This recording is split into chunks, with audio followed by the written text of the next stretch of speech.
আসসালামু আলাইকুম, সবাইকে শুভ সকাল।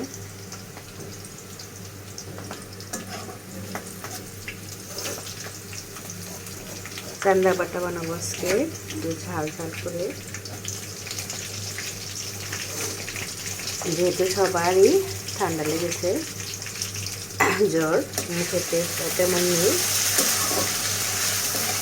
জ্বর মুখে একটু ঝাল ঝাল বাটা ভর্তা এগুলো ভালো লাগে। এই জন্য শুটকি চান্দা ভেজে নিলাম, এগুলো পাটায় বেটে বাটা বানাবো। এদিকে যে পেঁয়াজ রসুন কাঁচামরিচ এগুলো ভেজে নিয়েছি, ফ্রাই প্যানে টেলে নিয়েছি। এখন এগুলো একসঙ্গে বেটে নেব।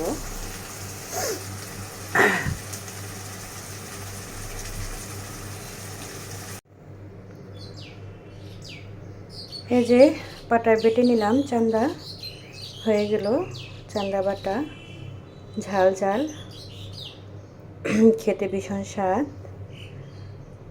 এই চান্দা মাছ আমি শুকিয়ে রেখেছিলাম, ফ্রিজে সংরক্ষণ করে রেখেছিলাম, ভেজে নিয়ে বেটে নিলাম। কেমন লাগলো ভিউয়ার্স জানাবেন।